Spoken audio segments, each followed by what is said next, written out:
Aux confins du monde des hommes, il existe une frontière imaginaire. Les enfants loups se trouvent de l'autre côté, là où l'être humain retourne vers l'animal, qu'il fut jadis.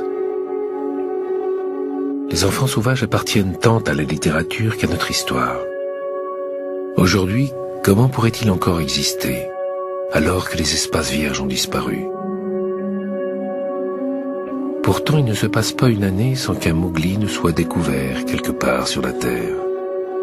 Les chiens ont le plus souvent remplacé les loups du récit, mais comme eux, ils adoptent et nourrissent des petits hommes. Qu'y a-t-il de commun entre Mowgli et ses enfants sauvages modernes?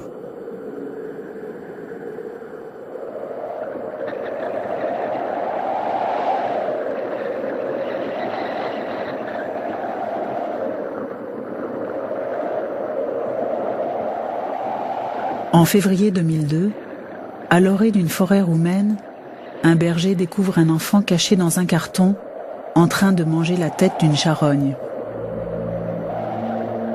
Il semble incapable de s'exprimer de manière compréhensible. Il est rachitique et porte de profondes engelures sur le corps. La presse fait immédiatement écho à cette découverte. Les journaux baptisent l'enfant Mowgli et reprennent le mythe de l'enfant sauvage ramené à la civilisation par le berger. L'événement est présenté comme exceptionnel. Au bout de quelques jours, on comprend que l'enfant parle la langue des Gitans. Puis on découvre son village, près de Voila. Enfin, la mère paraît, et avec elle, l'histoire de Trajan, un enfant abandonné, maltraité, mais en aucun cas l'histoire d'un enfant sauvage. L'intérêt que le public a porté à cette histoire de Mowgli moderne montre à quel point les enfants sauvages nous fascinent. Mais s'agit-il seulement d'une stratégie éditoriale? L'écart entre le mythe et la réalité est-il si important qu'on pourrait le supposer?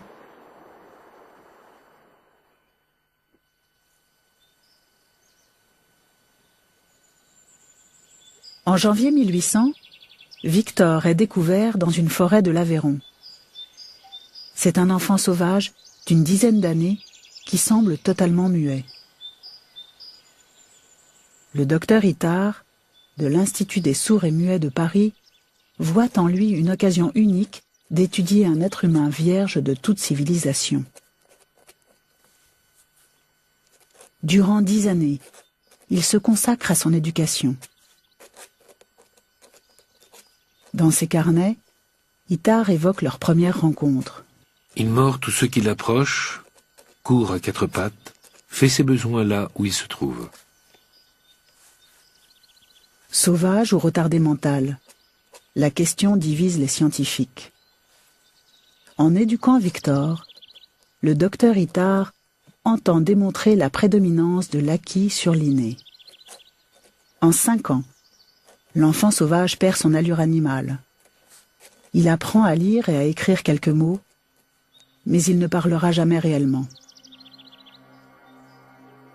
À partir de 1811, Itard se désintéresse de son élève, qui sombre alors peu à peu dans la débilité et l'anonymat.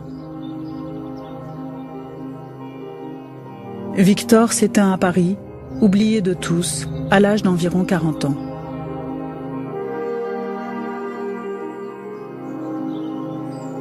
L'enfant sauvage de l'Aveyron est le cas historique le plus documenté, mais ce n'est pas le seul, loin s'en faut.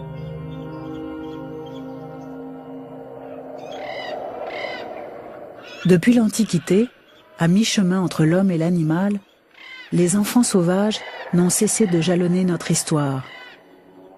Pour écrire son roman et donner corps au personnage de Mowgli, Kipling s'est inspiré de l'expérience vécue par 2 fillettes indiennes élevées par des loups.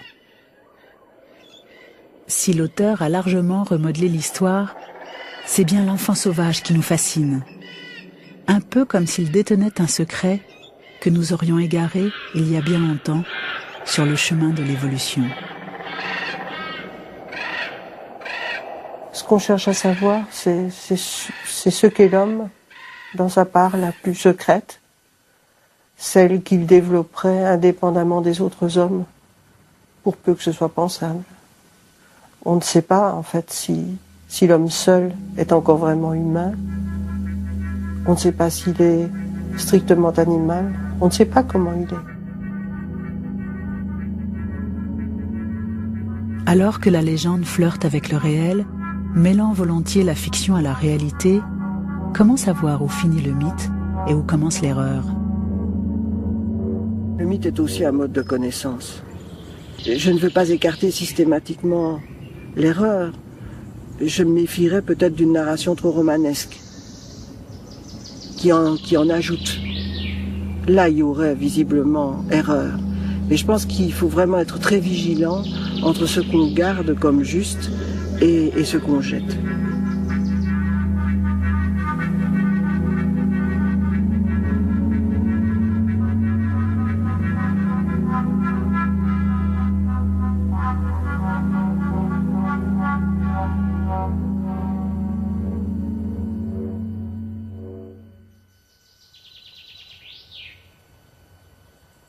L'angoisse d'abandon intervient très fort, à mon sens, dans la fascination qu'entraîne la découverte d'un enfant qui a subi un isolement prolongé. Chacun pense que la chose n'est pas imaginable, on cherche tout de suite des responsables.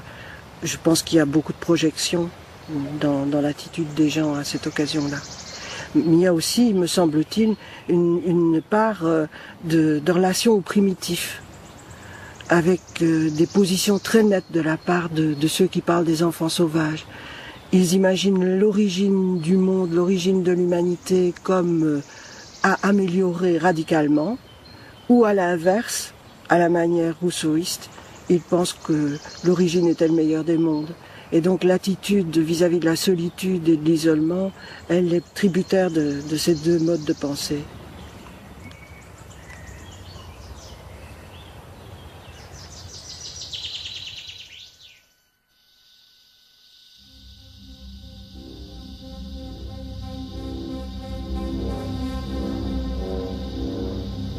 La scène se passe en 1947 au Chili, sur une route isolée. Un automobiliste aperçoit une forme mouvante qui tente de traverser la route sans y parvenir. L'homme s'arrête, mais demeure prudemment dans sa voiture. Il a entendu des paysans raconter qu'un monstre déambule la nuit, près des villages, pour boire le lait des vaches et attaquer les poulaillers. Intrigué par la silhouette qu'il distingue dans la lumière de ses phares et poussé par la curiosité, il se décide enfin à sortir et s'approche de la créature.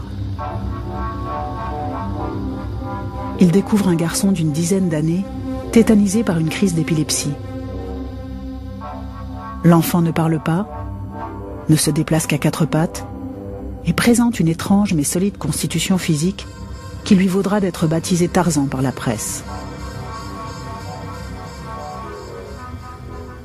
Depuis combien de temps vit-il en dehors de toute humanité? Personne ne le sait. Cao Cao est le seul son émis par l'enfant, et c'est sous ce nom qu'il est admis à l'hôpital. Lorsqu'il arriva à l'hôpital, Cao Cao refusait de parler. C'était un enfant hyperactif. Il sautait sur les meubles, semblait ne pas savoir dormir dans un lit ou s'asseoir sur une chaise. Son attitude n'avait rien à voir avec celle d'un enfant de son âge. Les médecins qui l'examinèrent avaient plusieurs diagnostics, plusieurs hypothèses à son sujet. Une structure anormale des lobes frontaux du cerveau, un retard mental. Ses bras ballants lorsqu'il marchait donnaient l'impression d'un grand singe. On disait de lui qu'il ressemblait à un chimpanzé, par exemple. C'est sans doute dû au fait qu'il avait les bras disproportionnés par rapport à ses petites jambes.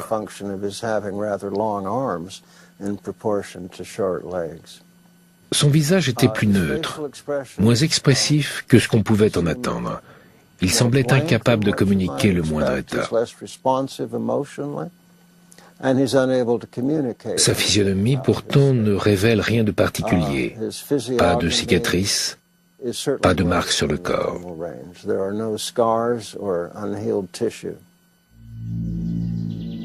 Comment un enfant, isolé de ses semblables, peut-il survivre et se développer dans la forêt? Les enfants sauvages sont des exceptions. Si certains vivent seuls, d'autres sont recueillis par des loups, des ours, des singes ou même des lions. Pour subsister, il leur faut s'adapter à la vie des animaux qui les élèvent. Façonnés par les contraintes de la quadrupédie, les corps des enfants sauvages nous racontent l'histoire de cette transformation contre nature. Leurs sens, et notamment la vision nocturne, sont aussi développés que ceux d'un animal. On observe même parfois dans l'obscurité leurs pupilles réfléchir la lumière, un peu comme les yeux des chats. L'enfant humain se serait-il transformé en animal ?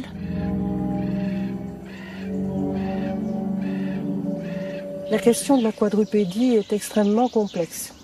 Les enfants sauvages ont été réputés quadrupèdes au moins jusqu'à Linné, et quels que soient les témoignages apportés, puisque Linné les définit il définit l'homme sauvage comme quadrupède, hirsute, donc velu, au sens strict, et muet. Mais l'expérience semble attester que les enfants sauvages ne sont pas des quadrupèdes complets. Ils marchent plus souvent semi-redressés, et je dirais dans une position assez proche de celle qu'adoptent les primates quand ils s'appuient sur les phalanges. Mais il y a certaines circonstances où ils sont quadrupèdes.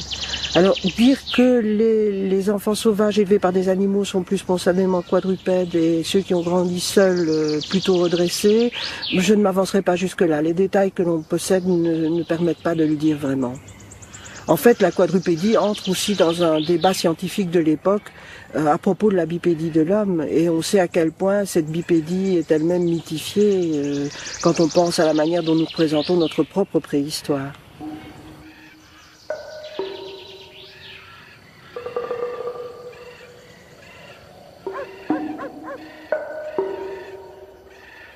À 18 ans, Oksana Malaya a gardé toutes ses compétences animales. Le comportement humain qu'elle a indéniablement acquis durant ces 10 dernières années ne s'est pas substitué à son animalité. Les deux cohabitent encore en elle. Les enfants sauvages qui sont recueillis par des animaux deviennent ces animaux, ils apprennent à être ces animaux. L'enfant humain est un enfant qui est très doué en apprentissage. Rousseau parlait de la perfectibilité de l'homme. C'est un peu de ça dont il s'agit. L'enfant qu'on retrouve parmi les bêtes n'est pas un enfant sans contact. C'est un enfant qui a noué d'autres liens, d'autres affects, d'autres apprentissages et qui a développé d'autres compétences.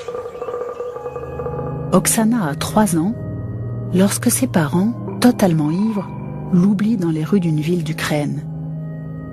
Dans la nuit, elle réussit à retrouver seule sa maison, mais la porte est close et personne ne vient lui ouvrir. Oksana se couche donc dans la niche de la chienne et s'endort avec elle. Elle y restera pendant 4 ans, ignorée des adultes. Progressivement, elle devient, selon ses propres mots, une fille chien. Elle ronge des os, se nourrit des restes, perd l'usage de la parole et se met à aboyer.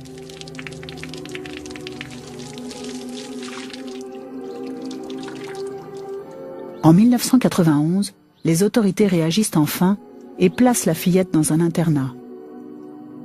Malgré plusieurs rechutes, elle réapprend à parler, à manger à table, à retrouver l'apparence d'un enfant normal.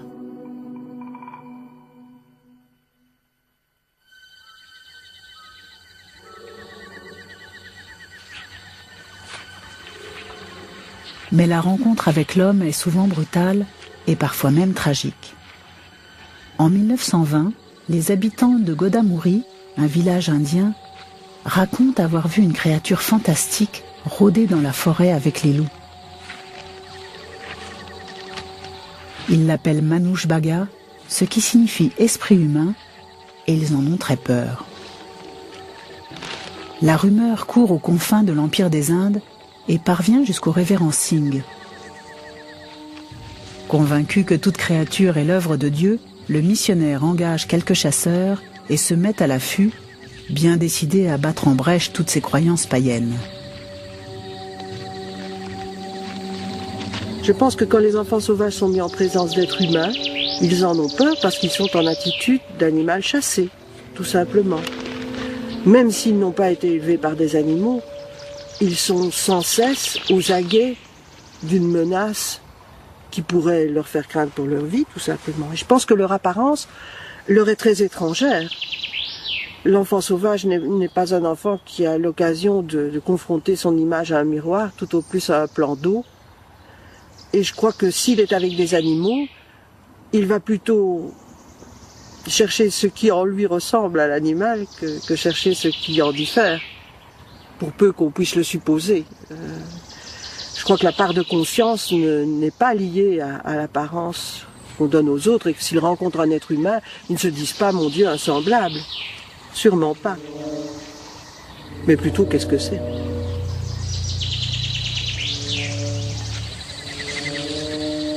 On présente les enfants sauvages comme perdus. Et donc, on présente ceux qui les ramènent comme des gens qui les ont sauvés. Alors que tout indique que du point de vue de l'enfant, ce n'est pas du tout un sauvetage. Il y a une constante à travers le temps.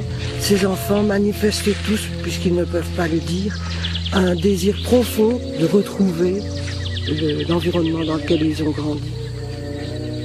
Après une longue marche, un rabatteur entrevoit une étrange silhouette parmi un groupe de loups, puis à sa suite, une seconde, beaucoup plus petite.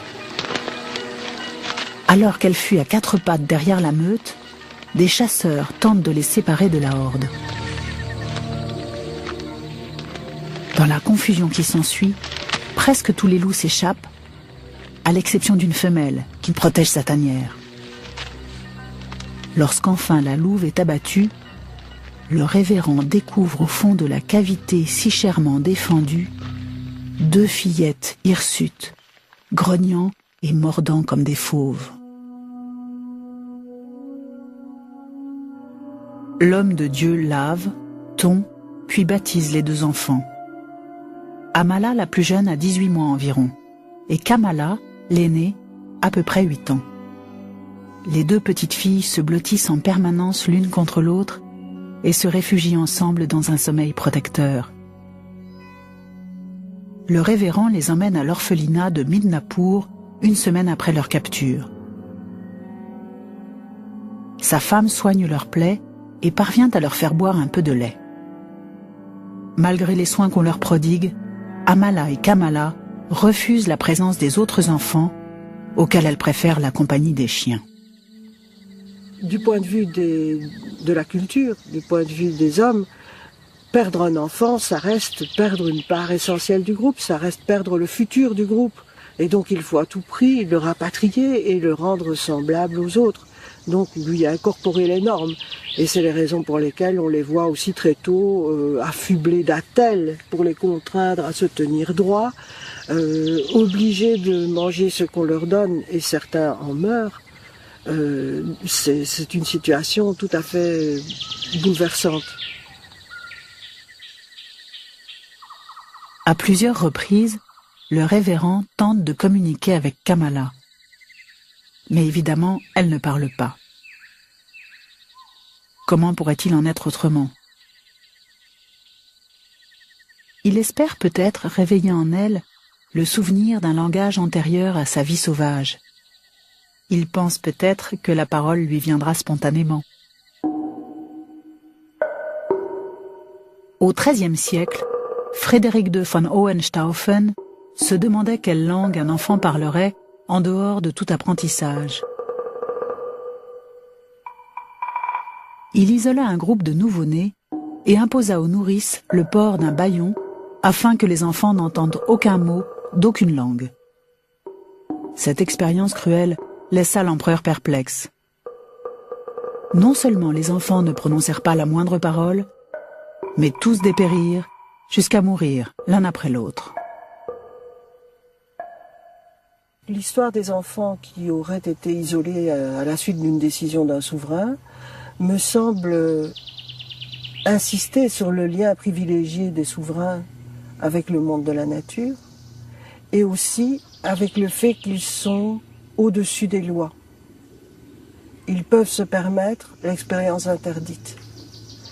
Mais ces histoires me font aussi songer à la volonté de savoir qui tenaille les hommes et qui les pousse à aller au-delà parfois de toute éthique pour en connaître davantage, alors même qu'ils ne font que nous donner des informations sur les expérimentateurs plus que sur ce qu'ils expérimentent. Pour le révérend Singh, ce qui importe le plus est d'apprendre aux 2 filles loups à manger convenablement, à s'habiller et à marcher. Comment s'y prendre alors que leurs genoux, totalement sclérosés, sont incapables du moindre mouvement de flexion? Sa femme, Madame Singh, est parvenue à approcher, puis masser Kamala en l'incitant à prendre chaque jour la nourriture de sa main. Le révérend, quant à lui, a l'idée de poser un biscuit sur une table, hors d'atteinte de la fillette, afin de l'obliger à se redresser en prenant appui sur le rebord. Lorsque l'enfant y parvient, il recule un peu plus le biscuit, espérant ainsi contraindre ses articulations à retrouver la souplesse indispensable à la station debout.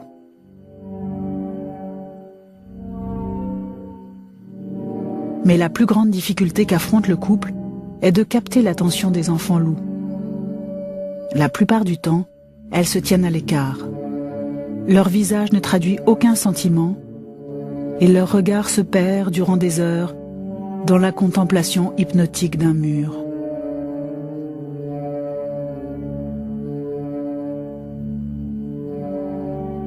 Aujourd'hui, à propos d'Amala et Kamala, des psychiatres évoquent volontiers des symptômes autistiques.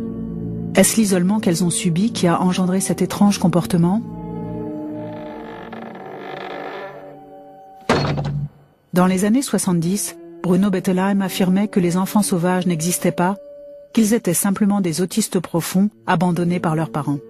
En quoi ce rapprochement que l'on a établi parfois entre les enfants sauvages et les enfants autistes est-il juste?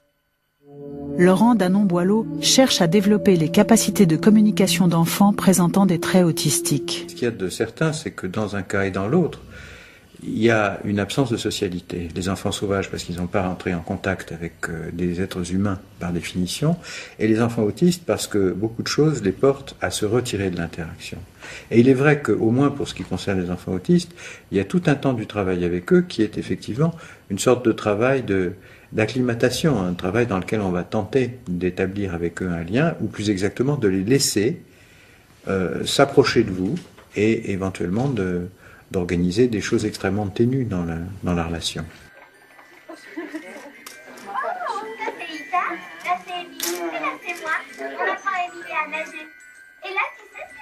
La question du toucher est décisive, évidemment.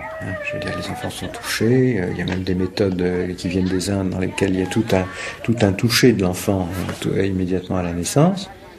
Et puis, on sait bien quand même qu'il y a beaucoup d'émotions qui passent par le toucher.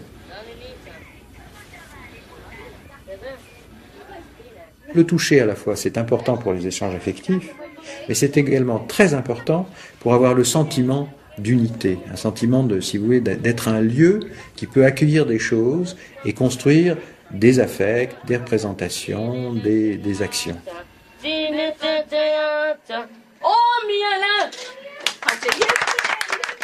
Alors il y a quelque chose d'assez troublant quand on envisage la question des enfants sauvages, c'est le fait qu'ils étaient capables de communiquer avec les animaux, et qu'au début au moins du travail qui peut être fait avec eux, on les voit dans une situation où ils ne peuvent pas communiquer avec les hommes.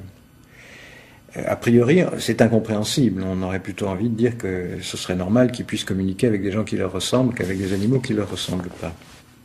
Et puis, moi, il m'est arrivé de voir sur des films familiaux des enfants autistes qui avaient beaucoup de difficultés à communiquer avec des êtres humains et qui, en revanche, semblaient tout à fait heureux de communiquer avec des chiens. Bon. Alors au début, on se pose la question de savoir pourquoi. Et puis très rapidement, on comprend pourquoi c'est comme ça. Ben, tout simplement parce que pour communiquer avec un être humain, Il faut que vous soyez constamment en train d'interpréter les symboles et les signaux qui vous envoient. D'interpréter ses hochements de tête, d'interpréter l'écarquillement de ses yeux, d'interpréter son sourire, d'interpréter sa façon de hocher, enfin, tout un ensemble de choses. Chez un animal, c'est beaucoup plus restreint.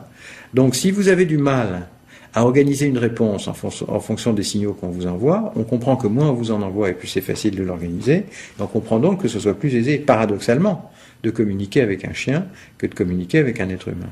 Le visage d'un chien est quand même beaucoup moins expressif que celui d'un homme.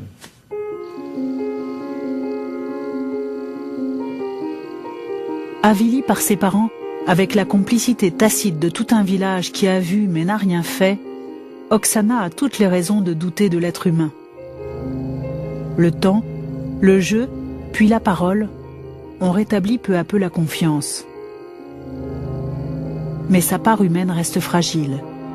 Elle dépend pour l'essentiel de l'attention et du soin que lui portent ses éducateurs. Les soins maternels, c'est pas simplement donner à manger, donner à boire et changer, c'est le jeu. Et sans le jeu et la parole, un enfant dépérit. Alors, sans le jeu et la parole, la question reste ouverte par rapport aux enfants sauvages. Mais en tout cas, sans le jeu, c'est-à-dire sans la possibilité d'organiser quelque chose qui ne soit pas nécessairement et uniquement lié à la question de la survie. Après 2 années à l'hôpital, Cao Cao a la chance immense d'être adopté par son orthophoniste, Bertha Riquelme. En revenant parmi les hommes, il retrouve une mère. Avec elle, il apprend à parler, à écrire et à compter. Dès lors, ses progrès sont constants et spectaculaires. Une des choses que l'on apprend à la lecture du journal tenu par Bertha sur son travail quotidien avec Cao Cao, c'est comment il est important pour elle de cerner son tempérament afin de pouvoir l'instruire. En général, dans un processus d'éducation, on s'attend à ce que l'élève s'habitue au maître. Mais ici, c'est le contraire. Et là, c'est un challenge. Bertha travaille vraiment dur pour connaître l'état émotionnel de Cao Cao afin de lui enseigner l'arithmétique et le langage. Soigné par Bertha, Cao Cao ressemble un peu plus chaque jour à un être humain.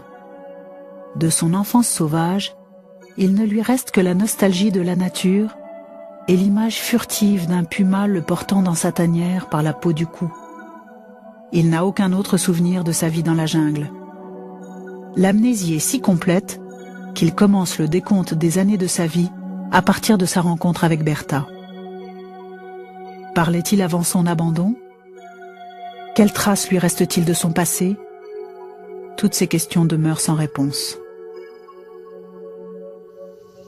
Il est extrêmement difficile de juger la part d'inné, la part d'acquis chez un enfant sauvage, comme chez toute personne d'ailleurs. On a affaire à des individus, c'est toujours un peu délicat de généraliser. Et en l'occurrence, pour les enfants sauvages, on a bien rarement des informations suffisantes réunies sur leur passé et sur leur vécu pour pouvoir estimer ce qui est normal et ce qui ne l'est pas. À l'orphelinat, Oksana suit un apprentissage de couturière et côtoie des jeunes filles de son âge.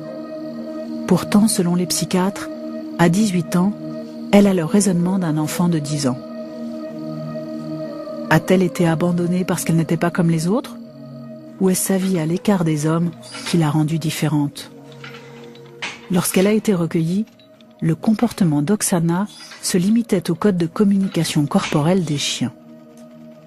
C'est à partir de cet acquis que sa rééducation a commencé. Ne pourrait-on pas s'appuyer sur le langage du corps pour enseigner la parole ? Itard, qui a fait des choses merveilleuses pour Victor, s'est empêché de parler, de laisser son corps parler, parce qu'il voulait des résultats scientifiques. Il avait pris conscience que Victor interprétait trop vite ce qu'il pouvait désirer, et donc se contraignait à une neutralité corporelle aussi sévère que possible, de sorte que Victor soit contraint de répondre à la parole. Mais en faisant ça, il s'est sans doute coupé d'une bonne part d'échanges avec Victor, que peut-être Madame Guérin a eu. Et on ne regrettera jamais assez qu'elle n'ait pas écrit son expérience avec Victor. La relation aurait sans doute été tout autre. Il y a tout un temps dans lequel il faut être là à côté de lui sans faire grand-chose, en attendant qu'il y ait un rapproché qui puisse s'organiser, qu'il y ait un jeu d'alternance qui puisse s'organiser. Alors, il y a d'autres gens qui vous diront, et en un sens ils n'ont pas tort non plus, que si on attend, on peut attendre très longtemps et qu'il ne se passera rien. Et je crois que, aussi paradoxal que peut sembler ce que je vais dire, je crois qu'il faut les deux.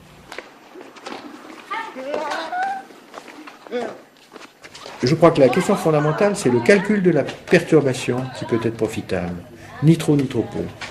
Et ça, c'est le point décisif de tout travail avec un enfant en difficulté.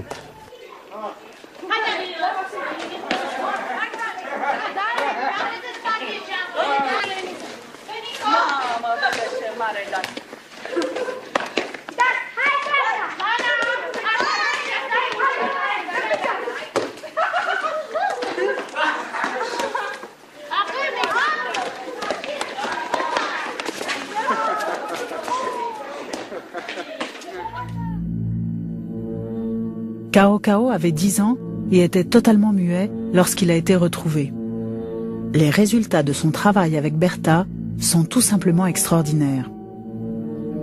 Le langage est un mode de communication complexe, bien différent des codes du monde animal. Exprimer des idées implique la notion d'abstraction qui est le propre de l'homme.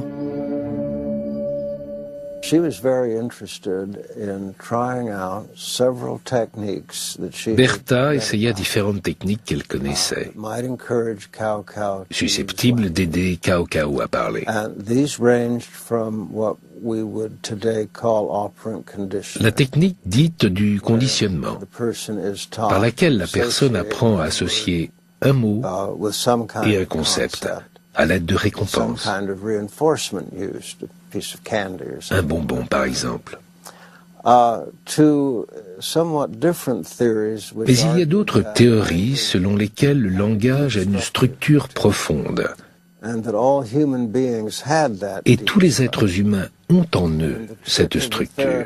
Ce que veut faire l'orthophoniste, c'est dépasser le langage pour atteindre cette structure profonde où réside notre syntaxe, notre grammaire.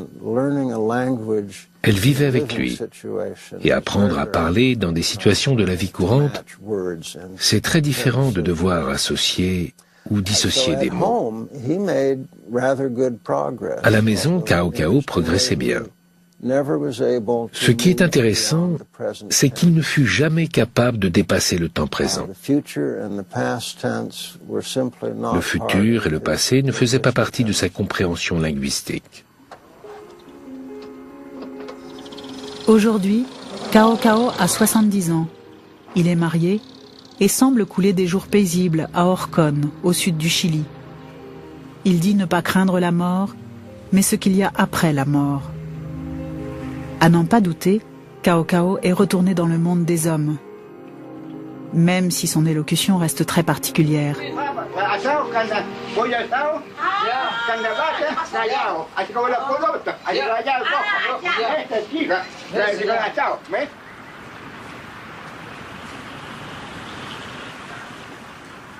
Il y a évidemment une autre question qui est une question très importante.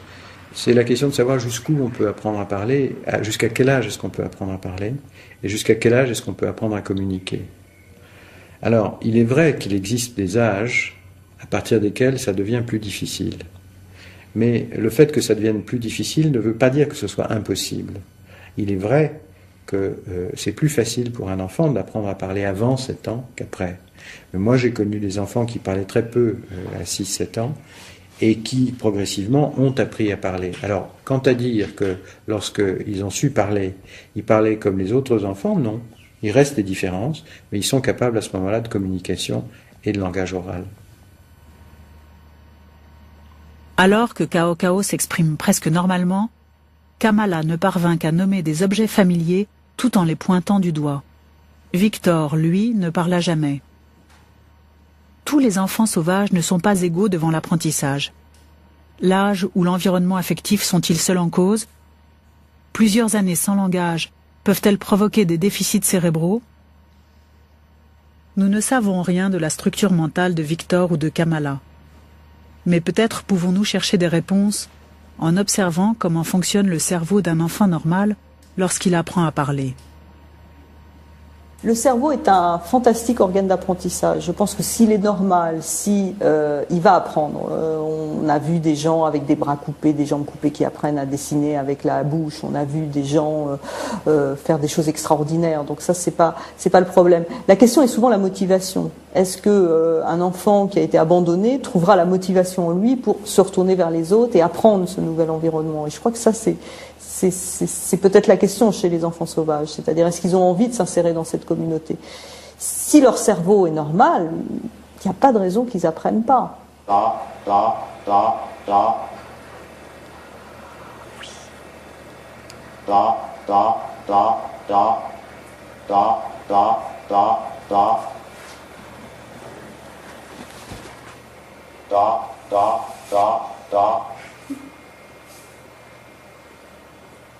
Adèle, elle est en train d'écouter, de m'écouter, de regarder ce qui se passe, et pourtant, son cerveau va répondre de façon quasi automatique la présentation des syllabes, et nous, on va pouvoir voir la réponse. Donc, avec cette technique, on peut voir précisément que ce sont des régions très spécifiques à la parole qui réagissent pour les syllabes.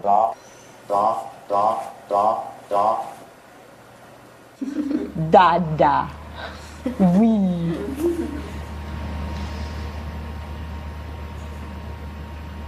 Si des enfants sont abandonnés, sont devenus sauvages, mais ont vécu quelques mois, 6 mois, 1 an, 2 ans dans une communauté linguistique précise, est-ce qu'ils en ont gardé une mémoire? Est-ce que c'est important pour leur développement futur? On peut imaginer quand même que ces enfants perdent énormément s'il n'y a pas un renforcement par la communauté autour d'eux. S'ils n'entendent plus la parole, qu'est-ce qui reste? Je ne sais pas. Alors, est-ce que ça se traduit dans le cerveau par une perte de substance, par une anomalie de la région? Vraisemblablement non. La région cérébrale va rester identique. Simplement, comme elle n'a pas été stimulée par la parole, eh bien, elle va être, ou par exemple pour les sourds, évidemment le son n'arrive pas. Eh bien, cette région cérébrale va faire autre chose. Le cerveau ne va pas laisser des zones inoccupées. Alors, est-ce qu'elle va le faire aussi bien que la partie qui devrait le faire? Ça, c'est une question qui reste à poser. Si l'anatomie du cerveau n'est pas en cause, comment expliquer l'amnésie des enfants sauvages lorsqu'il s'agit d'évoquer leur passé? Comme si leur vie commençait avec la rencontre de l'homme. Avant 18 mois, on a très peu de souvenirs. Et c'est vrai qu'avant 18 mois, on n'a pas de langage non plus. Ce qui fait le souvenir et ce qui fait la mémoire, c'est de le raconter aux autres. Je veux dire, on se souvient des vacances qu'on a racontées 4 fois, peut-être moins de celles qu'on n'a jamais racontées. Si vous êtes un enfant sans langage, personne aussi à qui raconter ce qui s'est passé dans la journée, comment ça peut s'engranger dans la mémoire? Je suis pas sûre qu'il y ait beaucoup de mécanismes. Alors les impressions fortes, c'est-à-dire quand vous avez très peur, on sait que ça, l'émotion comme la peur fixe les souvenirs. C'est-à-dire si un enfant comme ce petit garçon chilien tombe et que c'est sa maman Puma qui le rattrape et qu'il se souvient de ça, ça serait pas étonnant. Je veux dire, il a eu très peur, il a vu cette image et ça lui est resté.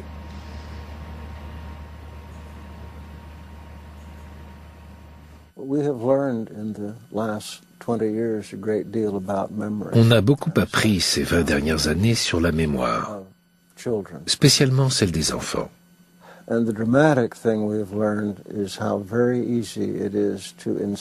Ce qui est terrible, c'est que nous savons à quel point il est facile de créer de faux souvenirs. Je suis certain que vous avez des souvenirs d'enfance, mais vous n'êtes pas certain qu'ils se soient réellement passés. Peut-être en avez-vous entendu parler. Peut-être avez-vous lu quelque chose. Dans le cas de Cao Cao, une chose est sûre. Maintenant, il raconte qu'il a été élevé par un puma. Mais c'est une histoire qu'il n'avait jamais racontée avant ses 40 ans, âge auquel il l'a lu dans un roman. ¿Quién está ahí? Sí, pues. Mira un libro. Ah, está bonito el libro. ¿Ahí qué dice? Mira. Vicente. ¿Y ahí qué dice? Apoyo. ¿Y qué más? Dueña. ¿Sí? ¿Y ahí? Beretta. La Berta. ¿Ves tú? Aquí adentro estás tú, pues. Ahí te Berta, ahí. Eso, ¿ah? Eso es. Ahí te Berta, Vicente. Tú, ¿ah? Vicente yo, ¿eh? Sí, pues. Ahí está yo.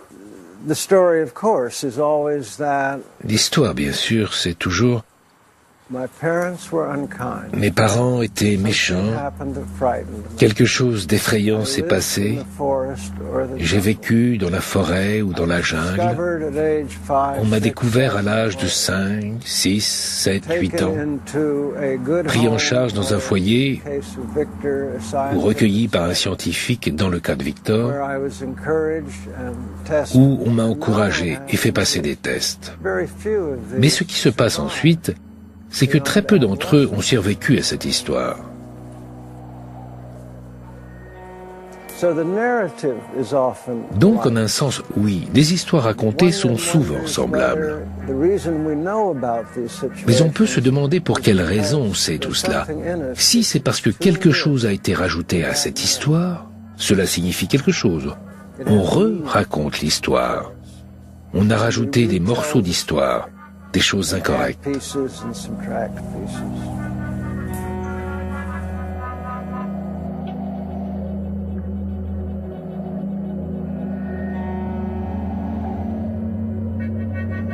Les enfants sauvages appartiennent à la fois au mythe et à la réalité. Ils sont une réalité, on en trouve avec des symptômes et des séquelles différents, avec des histoires différentes, mais comme on ne peut jamais reconstituer toujours leur histoire, on comble les lacunes du discours avec des emprunts à quelque chose qui appartient au mythe et qui parle des origines.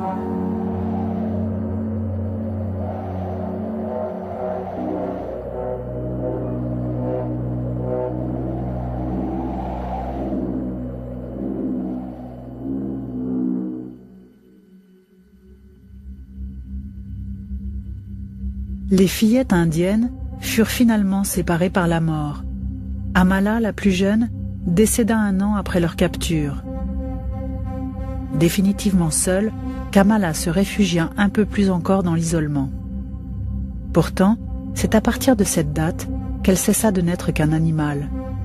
Ce jour-là, pour la première fois, elle exprima une émotion au travers de ses larmes. Durant les 7 années qui suivirent, elle parvint à se tenir debout et même à faire quelques pas. Elle apprit à manger avec une fourchette et réussit à prononcer le nom d'une 50aine d'objets. Était-elle plus humaine pour autant? Au-delà des pulsions primaires que sont la joie, la colère ou la peur, que pouvait bien ressentir cette petite fille? Comment raconterait-elle son histoire? Kamala est morte en 1928 de la même maladie des reins qui avait tué sa sœur 7 ans auparavant.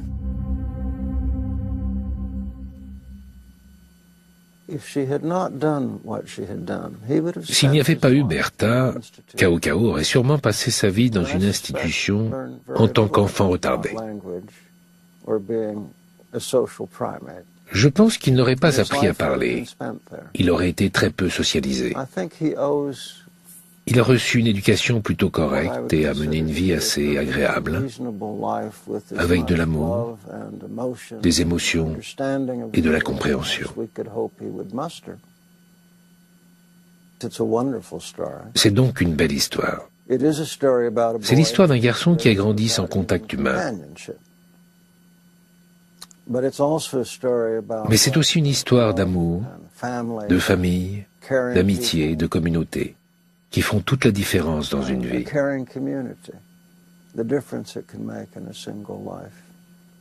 Aló, allá, aló, allí está Vicente Caucao, aló, Tortavila, allí está Vicente Caucao, no, allí, no se enoja con Tortavila, no se enoja Tortavila, no se enoja, contento, allí, contento de venir, aló. Malgré les 300 années qui séparent l'histoire de Victor de celle de Cao Cao, l'interprétation de leur comportement par la communauté scientifique, tout comme les questions philosophiques qu'elle nous pose, sont extraordinairement semblables. Qu'est-ce qui est acquis? Qu'est-ce qui est inné? Une question impossible à résoudre qui est à l'origine de la psychologie.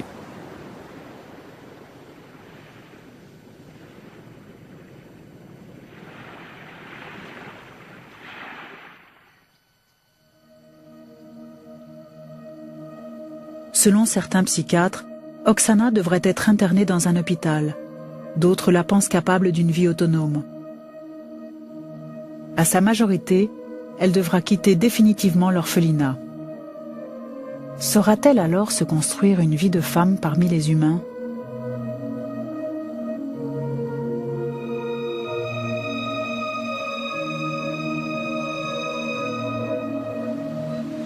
Tu ne te considères pas comme un humain? Non, Alors comment tu te vois? un être. Quel genre d'être? Un genre d'animal. Tu es un animal? Mhm. Un être gentil ou méchant? Gentil. Pourquoi? L'homme c'est pire? Ouais. Oui, parce qu'elle m'a nourri et élevé. Elle? La chienne. La chienne? Oui, la chienne. Quand les villageois partaient, c'était elle qui me laissait. Et elle m'allaitait dans sa niche. Qu'est-ce qu'elle t'a appris? Maman, c'est la chienne. Tu l'appelles maman? Ouais.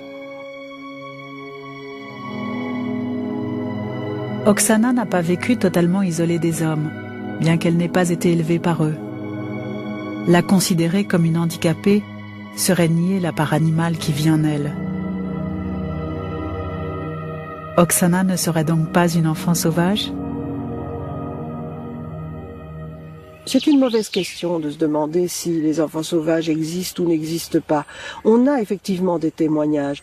On en a peu, ce qui fait que les historiens eux-mêmes seraient plutôt induits à les mettre en doute. Mais on en a de manière récurrente, certains comportant beaucoup de précision. Dès lors, je pense qu'il ne faut pas mettre en cause leur existence, mais qu'en même temps, tous ceux qui le font parce que ils sont profondément persuadés que l'homme seul ne peut pas exister, que c'est un mythe. Leur position est une position idéologique. C'est pour ça que je dis que la question n'est pas bonne. Ils ont existé dans toute la pensée des hommes, ils ont existé dans leur expérience vécue, ils ont été perçus comme tels, et on en a parlé, on en a écrit, on a bâti des choses là-dessus. Donc ils ont une existence dans notre culture. Mais en tant qu'individus, on ne doit pas leur poser la question de savoir s'ils sont vrais ou faux, évidemment. Il y a là un phénomène, tout simplement, même si le phénomène nous gêne.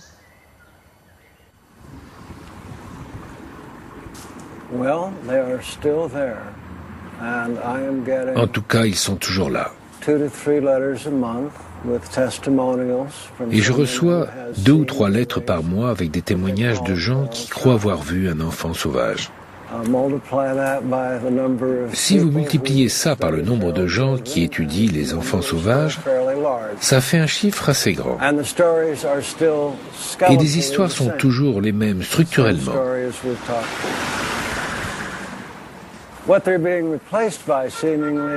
Même si maintenant il s'agit d'enfants élevés par des chiens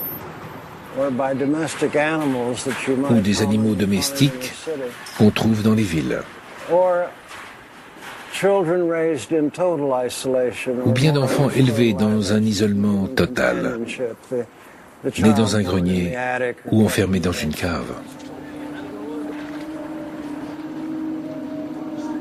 Au fond d'une jungle ou dans un bidonville, l'histoire est finalement très semblable. L'ensauvagement est une question de survie. C'est la conséquence d'une maltraitance, d'un drame, d'une souffrance. Mieux vaut parfois l'humanité du monde sauvage que la sauvagerie de l'humanité.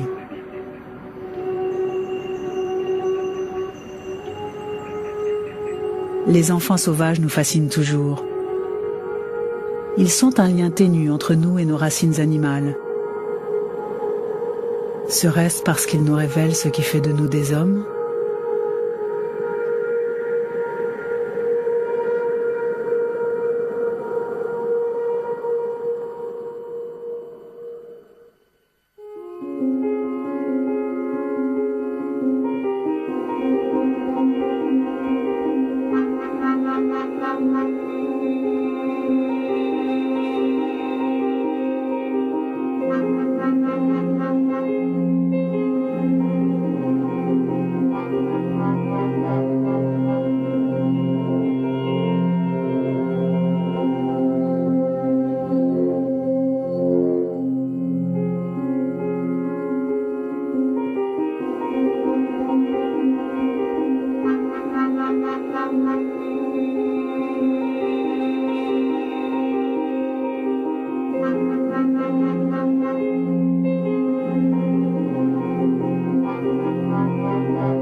Dès lors, ses progrès sont constants et spectaculaires.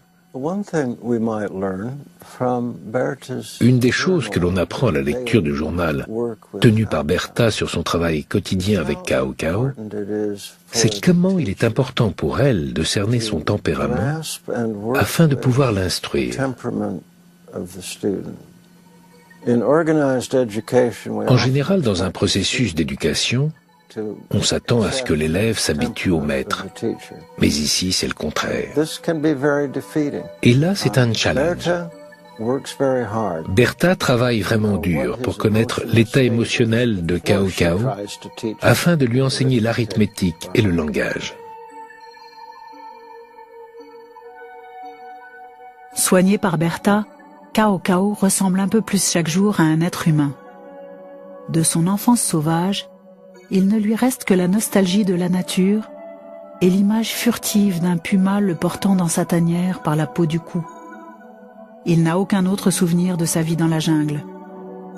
L'amnésie est si complète qu'il commence le décompte des années de sa vie à partir de sa rencontre avec Bertha. Parlait-il avant son abandon? Quelles traces lui reste-t-il de son passé? Toutes ces questions demeurent sans réponse. Il est extrêmement difficile. 18 mois, on a très peu de souvenirs. Et c'est vrai qu'avant 18 mois, on n'a pas de langage non plus. Ce qui fait le souvenir et ce qui fait la mémoire, c'est de le raconter aux autres.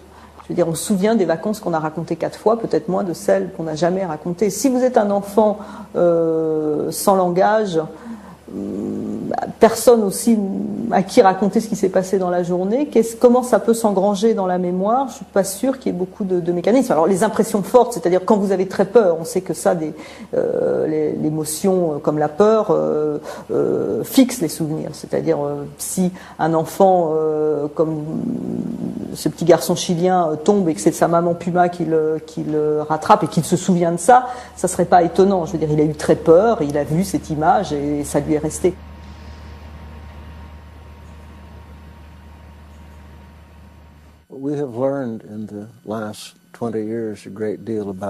On a beaucoup appris ces 20 dernières années sur la mémoire, spécialement celle des enfants.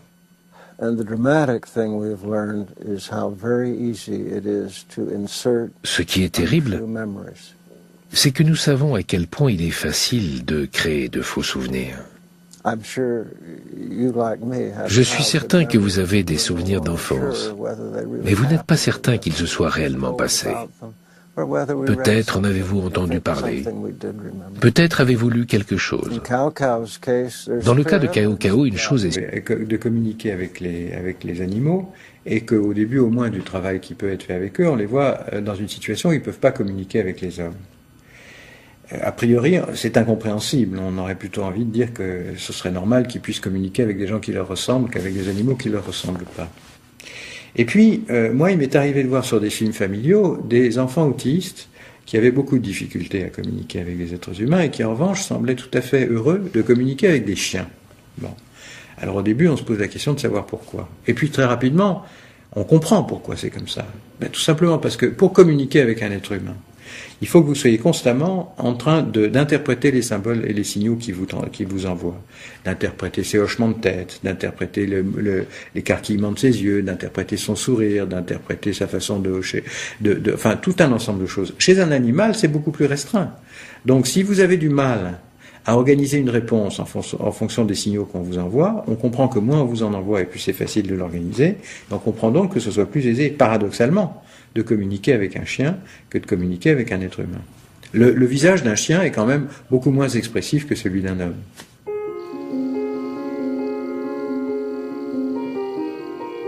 Avilie par ses parents, avec la complicité tacite de tout un village qui a vu mais n'a rien fait, Oksana a toutes les raisons de douter de l'être humain. Le temps, le jeu, pour boire le lait des vaches et attaquer les poulaillers. Intrigué par la silhouette qu'il distingue dans la lumière de ses phares et poussé par la curiosité, il se décide enfin à sortir et s'approche de la créature. Il découvre un garçon d'une dizaine d'années, tétanisé par une crise d'épilepsie. L'enfant ne parle pas, ne se déplace qu'à 4 pattes et présente une étrange mais solide constitution physique qui lui vaudra d'être baptisé Tarzan par la presse. Depuis combien de temps vit-il en dehors de toute humanité? Personne ne le sait. Cao Cao est le seul son émis par l'enfant, et c'est sous ce nom qu'il est admis à l'hôpital. Lorsqu'il arriva à l'hôpital, Cao Cao refusait de parler. C'était un enfant hyperactif. Il sautait sur les meubles, semblait ne pas savoir dormir dans un lit ou s'asseoir sur une chaise. Son attitude n'avait rien à voir avec celle d'un enfant de son âge. Les médecins qui l'examinèrent avaient plusieurs diagnostics, plusieurs hypothèses à son sujet. Une structure anormale des lobes frontaux du cerveau, un retard mental. Sauvage ou retardé mental? La question divise les scientifiques. En éduquant Victor, le docteur Itard entend démontrer la prédominance de l'acquis sur l'inné. En 5 ans, l'enfant sauvage perd son allure animale. Il apprend à lire et à écrire quelques mots, mais il ne parlera jamais réellement. À partir de 1811, Itard se désintéresse de son élève, qui sombre alors peu à peu dans la débilité et l'anonymat. Victor s'éteint à Paris, oublié de tous, à l'âge d'environ 40 ans.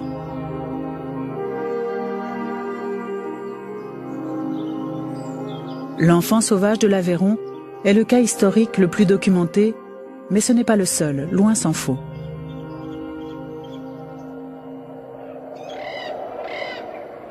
Depuis l'Antiquité, à mi-chemin entre l'homme et l'animal, les enfants sauvages n'ont cessé de jalonner notre histoire.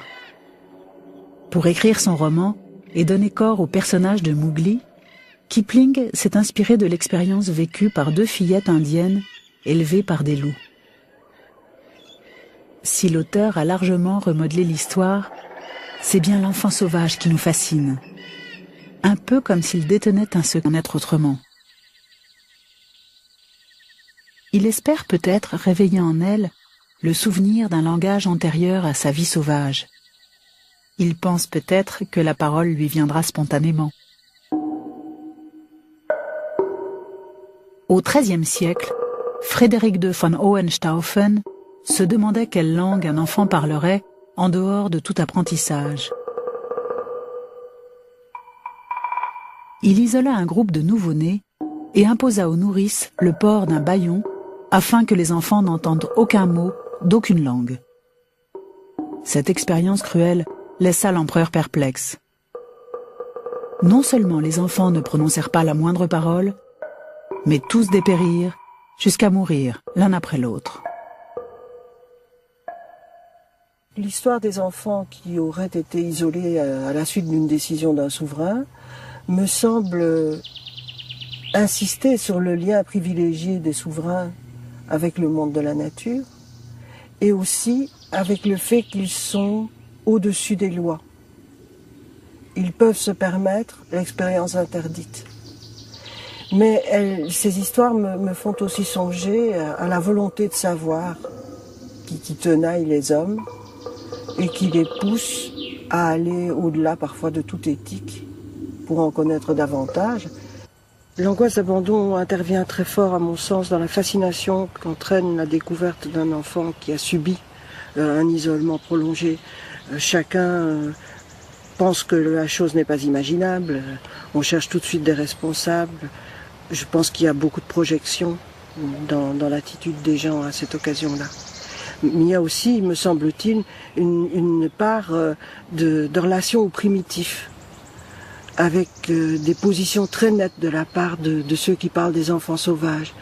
Ils imaginent l'origine du monde, l'origine de l'humanité comme à améliorer radicalement, ou à l'inverse, à la manière rousseauiste, ils pensent que l'origine était le meilleur des mondes. Et donc l'attitude vis-à-vis de la solitude et de l'isolement, elle est tributaire de ces 2 modes de pensée.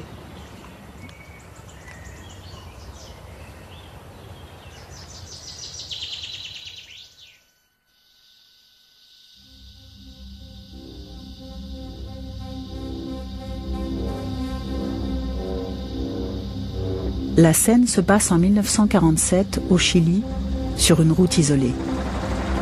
Un automobiliste aperçoit une forme mouvante qui tente de traverser la route sans y parvenir. L'homme s'arrête, mais demeure prudemment dans sa voiture. Il a entendu des paysans tels pour les contraindre à se tenir droit, obligés de manger ce qu'on leur donne et certains en meurent. C'est une situation tout à fait bouleversante. À plusieurs reprises, le révérend tente de communiquer avec Kamala. Mais évidemment, elle ne parle pas. Comment pourrait-il en être autrement? Il espère peut-être réveiller en elle le souvenir d'un langage antérieur à sa vie sauvage. Il pense peut-être que la parole lui viendra spontanément. Au XIIIe siècle, Frédéric de von Hohenstaufen se demandait quelle langue un enfant parlerait en dehors de tout apprentissage. Il isola un groupe de nouveau-nés et imposa aux nourrices le port d'un bâillon afin que les enfants n'entendent aucun mot d'aucune langue. Cette expérience cruelle laissa l'empereur perplexe. Non seulement les enfants ne prononcèrent pas la moindre parole, mais tous dépérirent jusqu'à mourir l'un après l'autre. L'histoire des enfants qui auraient été isolés à la suite d'une décision d'un souverain me semble insister sur le lien privilégié. L'âge ou l'environnement affectif sont-ils seuls en cause? Plusieurs années sans langage peuvent-elles provoquer des déficits cérébraux? Nous ne savons rien de la structure mentale de Victor ou de Kamala. Mais peut-être pouvons-nous chercher des réponses en observant comment fonctionne le cerveau d'un enfant normal lorsqu'il apprend à parler. Le cerveau est un fantastique organe d'apprentissage. Je pense que s'il est normal, il va apprendre. On a vu des gens avec des bras coupés, des jambes coupées qui apprennent à dessiner avec la bouche. On a vu des gens faire des choses extraordinaires. Donc ça, c'est pas le problème. La question est souvent la motivation. Est-ce que un enfant qui a été abandonné trouvera la motivation en lui pour se retourner vers les autres et apprendre ce nouvel environnement? Et je crois que ça, c'est peut-être la question chez les enfants sauvages, c'est-à-dire est-ce qu'ils ont envie de s'insérer dans cette communauté? Si leur cerveau est normal, il n'y a pas de raison qu'ils n'apprennent pas.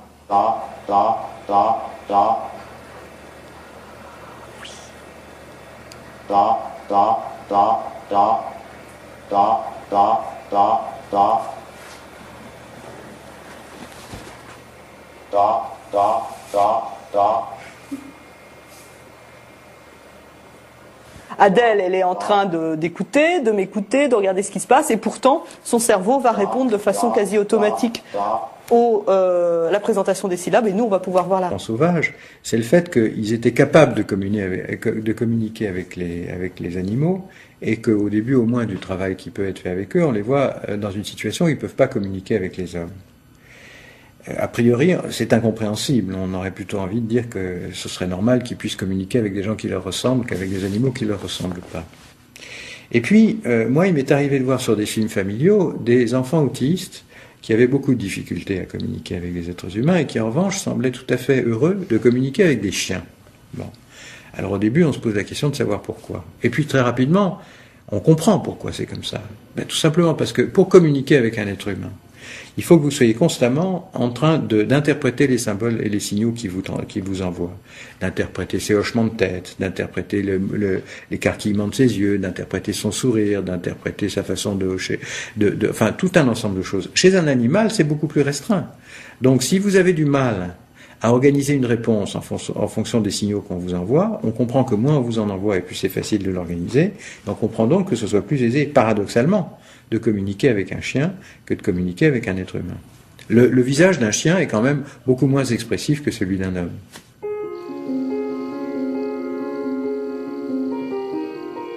Avilie par ses parents, avec la complicité tacite de tout un village qui a vu mais n'a rien fait, Oksana a toutes les raisons de douter de l'être humain. Il est rachitique et porte de profondes engelures sur le corps. La presse fait immédiatement écho à cette découverte. Les journaux baptisent l'enfant Mowgli et reprennent le mythe de l'enfant sauvage ramené à la civilisation par le berger. L'événement est présenté comme exceptionnel. Au bout de quelques jours, on comprend que l'enfant parle la langue des Gitans.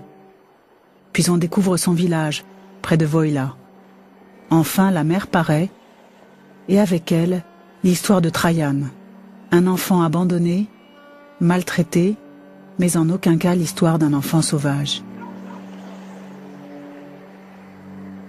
L'intérêt que le public a porté à cette histoire de Mowgli moderne montre à quel point les enfants sauvages nous fascinent. Mais s'agit-il seulement d'une stratégie éditoriale ? L'écart entre le mythe et la réalité est-il si important qu'on pourrait le supposer ?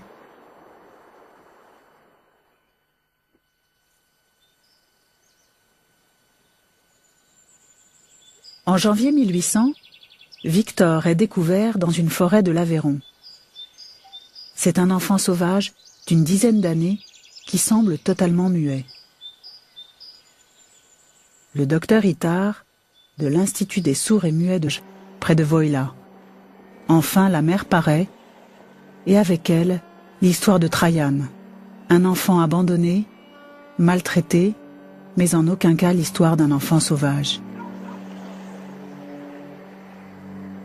L'intérêt que le public a porté à cette histoire de Mowgli moderne montre à quel point les enfants sauvages nous fascinent. Mais s'agit-il seulement d'une stratégie éditoriale ? L'écart entre le mythe et la réalité est-il si important qu'on pourrait le supposer ?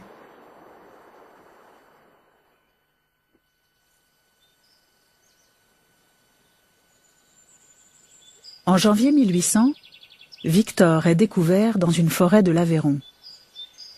C'est un enfant sauvage d'une dizaine d'années qui semble totalement muet. Le docteur Itard, de l'Institut des sourds et muets de Paris, voit en lui une occasion unique d'étudier un être humain vierge de toute civilisation. Durant 10 années, il se consacre à son éducation.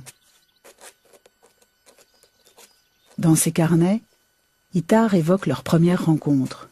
Il mord tous ceux qui l'approchent, court à 4 pattes, fait ses besoins là où il se trouve. Sauvage ou retardé mental.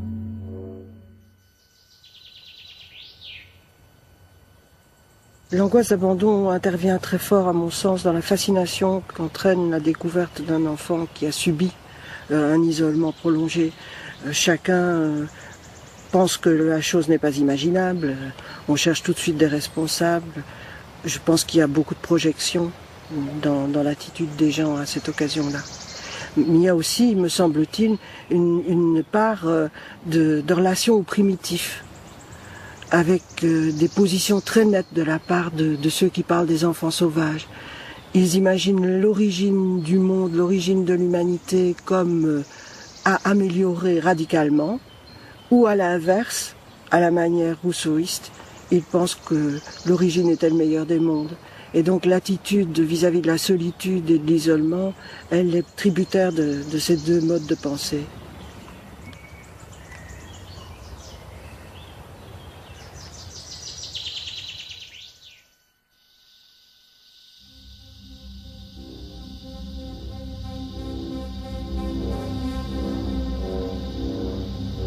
La scène se passe en 1947 au Chili, sur une route isolée.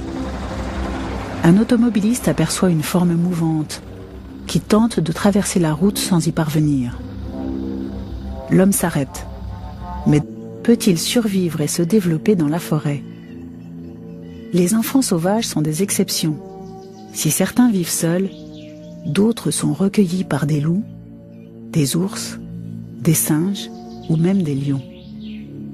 Pour subsister, il leur faut s'adapter à la vie des animaux qui les élèvent. Façonnés par les contraintes de la quadrupédie, les corps des enfants sauvages nous racontent l'histoire de cette transformation contre nature. Leurs sens, et notamment la vision nocturne, sont aussi développés que ceux d'un animal. On observe même parfois dans l'obscurité leurs pupilles réfléchir la lumière, un peu comme les yeux des chats. L'enfant humain se serait-il transformé en animal ?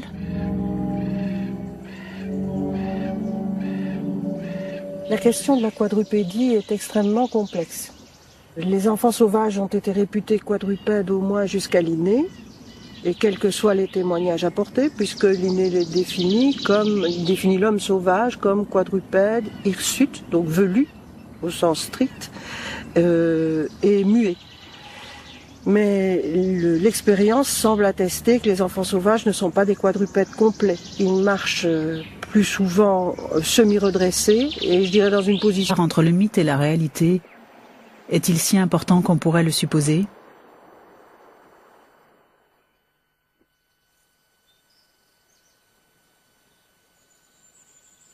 En janvier 1800, Victor est découvert dans une forêt de l'Aveyron. C'est un enfant sauvage d'une dizaine d'années qui semble totalement muet.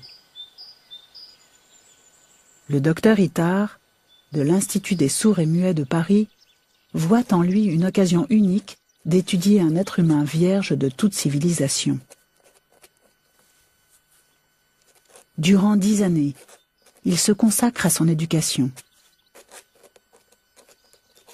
Dans ses carnets, Itard évoque leur première rencontre. Il mord tous ceux qui l'approchent, court à 4 pattes, fait ses besoins là où il se trouve. Sauvage ou retardé mental, la question divise les scientifiques. En éduquant Victor, le docteur Itard entend démontrer la prédominance de l'acquis sur l'inné. En 5 ans, l'enfant sauvage perd son allure animale. Il apprend à lire et à écrire quelques mots, mais il ne parlera jamais réellement. À partir de 1811, Itard se désintéresse de son élève, qui sombre alors peu à peu. Sauvage ou retardé mental, la question divise les scientifiques. En éduquant Victor, le docteur Itard entend démontrer la prédominance de l'acquis sur l'inné. En 5 ans, l'enfant sauvage perd son allure animale. Il apprend à lire et à écrire quelques mots, mais il ne parlera jamais réellement. À partir de 1811, Itard se désintéresse de son élève, qui sombre alors peu à peu dans la débilité et l'anonymat. Victor s'éteint à Paris, oublié de tous, à l'âge d'environ 40 ans.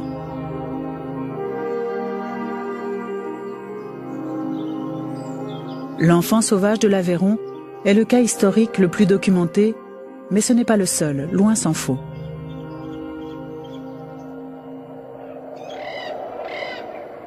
Depuis l'Antiquité, à mi-chemin entre l'homme et l'animal, les enfants sauvages n'ont cessé de jalonner notre histoire. Pour écrire son roman et donner corps au personnage de Mowgli, Kipling s'est inspiré de l'expérience vécue par 2 fillettes indiennes élevées par des loups. Si l'auteur a largement remodelé l'histoire, c'est bien l'enfant sauvage qui nous fascine. Un peu comme soigné par Bertha, Cao Cao ressemble un peu plus chaque jour à un être humain. De son enfance sauvage, il ne lui reste que la nostalgie de la nature et l'image furtive d'un puma le portant dans sa tanière par la peau du cou. Il n'a aucun autre souvenir de sa vie dans la jungle. L'amnésie est si complète qu'il commence le décompte des années de sa vie à partir de sa rencontre avec Bertha. Parlait-il avant son abandon ? Quelles traces lui reste-t-il de son passé ? Toutes ces questions demeurent sans réponse.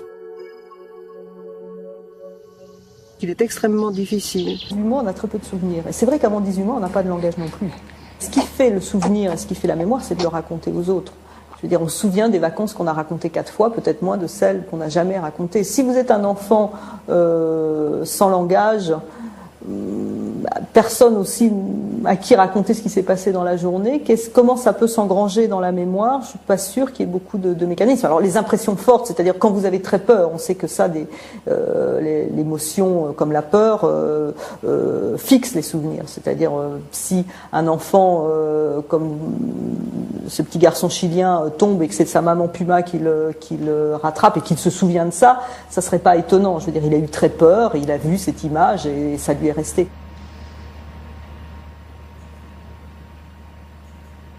Mais en faisant ça, il s'est sans doute coupé d'une bonne part d'échanges avec Victor, que peut-être Madame Guérin a eu. Et on ne regrettera jamais assez qu'elle n'ait pas écrit son expérience avec Victor. La relation aurait sans doute été tout autre.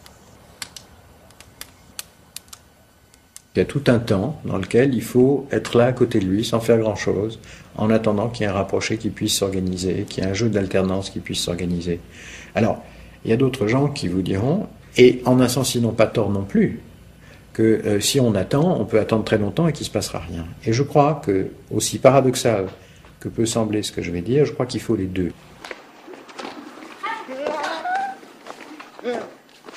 Je crois que la question fondamentale, c'est le calcul de la perturbation qui peut être profitable, ni trop peu. Et ça, c'est le point décisif de tout travail avec un enfant en difficulté.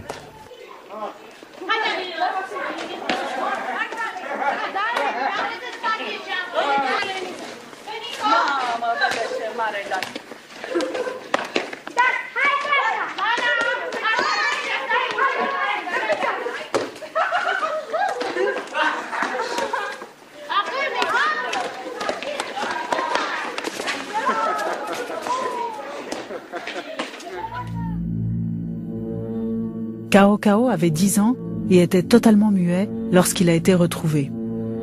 Les résultats de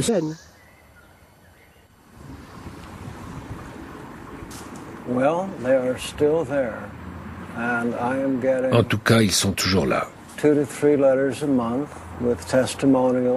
Et je reçois 2 ou 3 lettres par mois avec des témoignages de gens qui croient avoir vu un enfant sauvage. Si vous multipliez ça par le nombre de gens qui étudient les enfants sauvages, ça fait un chiffre assez grand. Et les histoires sont toujours les mêmes structurellement.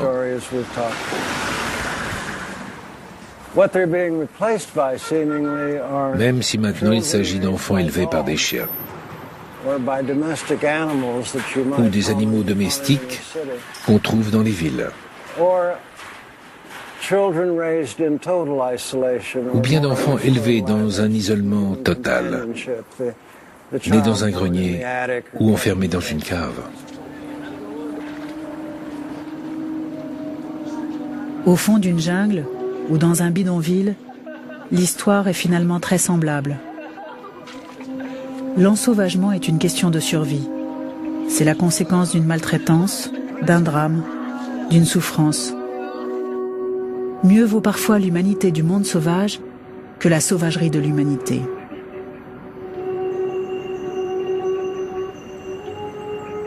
De 5, 6, 7, 8 ans, pris en charge dans un foyer ou recueilli par un scientifique dans le cas de Victor, où on m'a encouragé et fait passer des tests. Mais ce qui se passe ensuite, c'est que très peu d'entre eux ont survécu à cette histoire.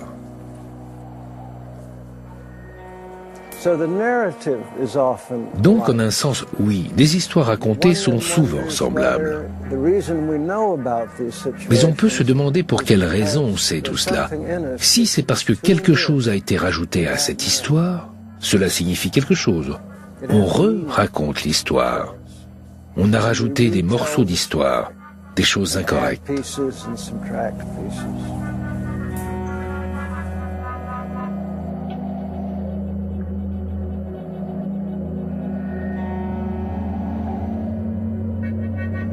Les enfants sauvages appartiennent à la fois au mythe et à la réalité. Ils sont une réalité, on en trouve avec des symptômes et des séquelles différents, avec des histoires différentes, mais comme on ne peut jamais reconstituer toujours leur histoire, on comble les lacunes du discours avec des emprunts à quelque chose qui appartient au mythe et qui parle des origines.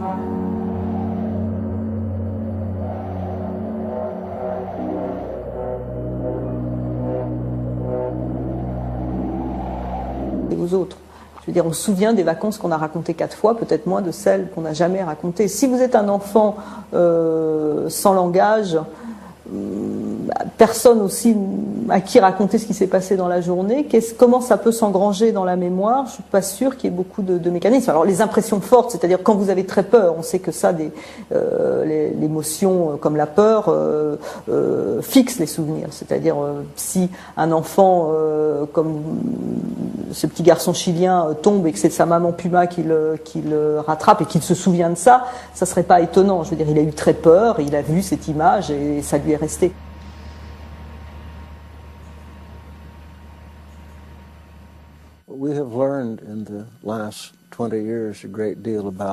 On a beaucoup appris ces 20 dernières années sur la mémoire, spécialement celle des enfants.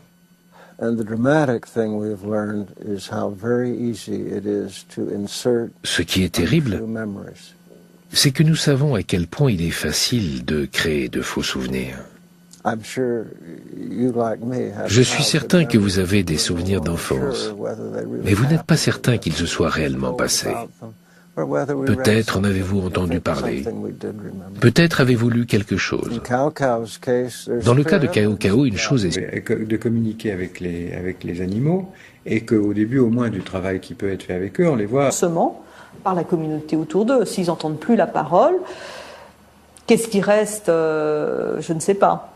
Alors, est-ce que ça se traduit dans le cerveau par une perte de substance, par une anomalie de la région? Vraisemblablement non. La région cérébrale va rester identique. Simplement, comme elle n'a pas été stimulée par la parole, eh bien, elle va être, ou par exemple pour les sourds, évidemment le son n'arrive pas. Eh bien, cette région cérébrale va faire autre chose. Le cerveau ne va pas laisser des zones inoccupées. Alors, est-ce qu'elle va le faire aussi bien que la partie qui devrait le faire? Ça, c'est une question qui reste à poser.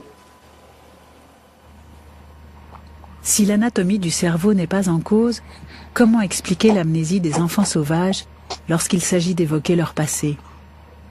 Comme si leur vie commençait avec la rencontre de l'homme. Avant 18 mois, on a très peu de souvenirs. Et c'est vrai qu'avant 18 mois, on n'a pas de langage non plus.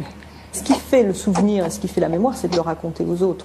Je veux dire, on se souvient des vacances qu'on a racontées 4 fois, peut-être moins de celles qu'on n'a jamais racontées. Si vous êtes un enfant sans langage, personne aussi à qui raconter ce qui s'est passé dans la journée, comment ça peut s'engranger dans la mémoire, je suis pas sûre qu'il y ait beaucoup de mécanismes. Alors les impressions fortes, c'est-à-dire quand vous avez très peur, on sait que ça, l'émotion comme la peur fixe les souvenirs. C'est-à-dire si un enfant comme ce petit garçon chilien tombe et que c'est sa maman Puma qui le rattrape et qu'il pour peu que ce soit pensable. On ne sait pas, en fait, si l'homme seul est encore vraiment humain. On ne sait pas s'il est strictement animal. On ne sait pas comment il est. Alors que la légende flirte avec le réel, mêlant volontiers la fiction à la réalité, comment savoir où finit le mythe et où commence l'erreur? Le mythe est aussi un mode de connaissance. Je ne veux pas écarter systématiquement l'erreur. Je me méfierais peut-être d'une narration trop romanesque, qui en ajoute. Là, il y aurait visiblement erreur. Mais je pense qu'il faut vraiment être très vigilant entre ce qu'on garde comme juste et ce qu'on jette.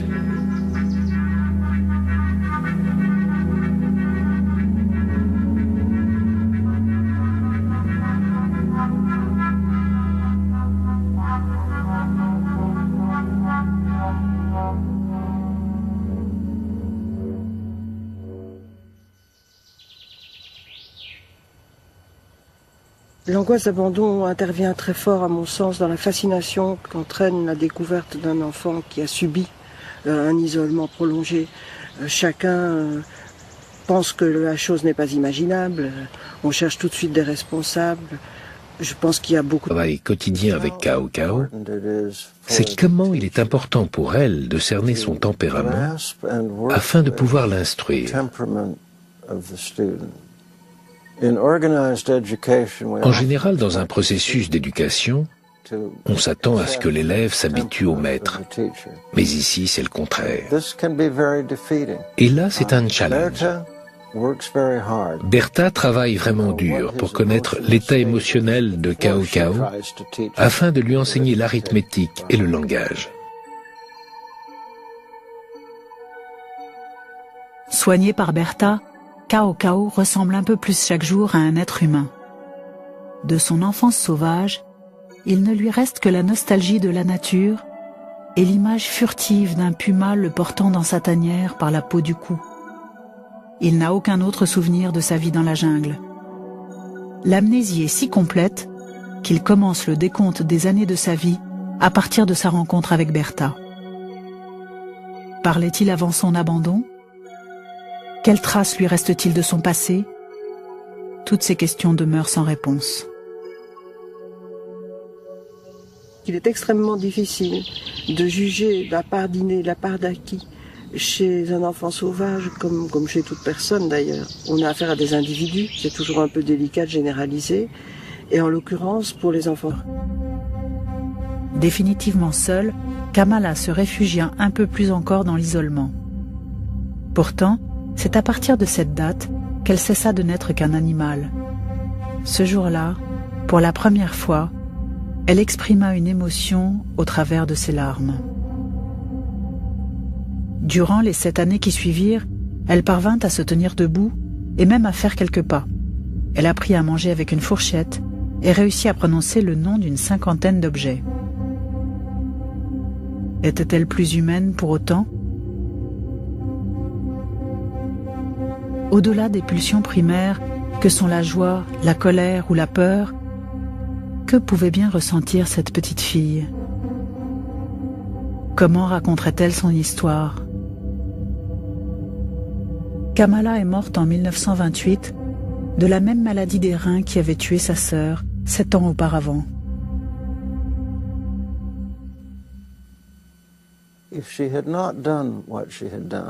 S'il n'y avait pas eu Bertha, Cao Cao aurait sûrement passé sa vie dans une institution en tant qu'enfant retardé. Je pense qu'il n'aurait pas appris à parler. Il aurait été très peu socialisé. Il a reçu une éducation plutôt correcte et a mené une vie assez agréable, avec de l'amour. Il de ses yeux, d'interpréter son sourire, d'interpréter sa façon de hocher, enfin tout un ensemble de choses. Chez un animal, c'est beaucoup plus restreint. Donc si vous avez du mal à organiser une réponse en fonction des signaux qu'on vous envoie, on comprend que moins on vous en envoie et plus c'est facile de l'organiser. On comprend donc que ce soit plus aisé, paradoxalement, de communiquer avec un chien que de communiquer avec un être humain. Le visage d'un chien est quand même beaucoup moins expressif que celui d'un homme.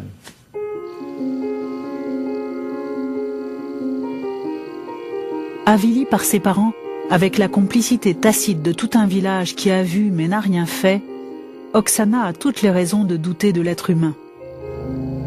Le temps, le jeu, pour boire le lait des vaches et attaquer les poulaillers. Intrigué par la silhouette qu'il distingue dans la lumière de ses phares, et poussé par la curiosité, il se décide enfin à sortir et s'approche de la créature. Il découvre un garçon d'une dizaine d'années, tétanisé par une crise d'épilepsie. L'enfant ne parle pas, ne se déplace qu'à 4 pattes, et présente une étrange mais solide constitution physique qui lui vaudra d'être baptisé Tarzan par la presse. Depuis combien de temps vit-il en dehors de toute humanité? Personne ne le sait. Cao Cao.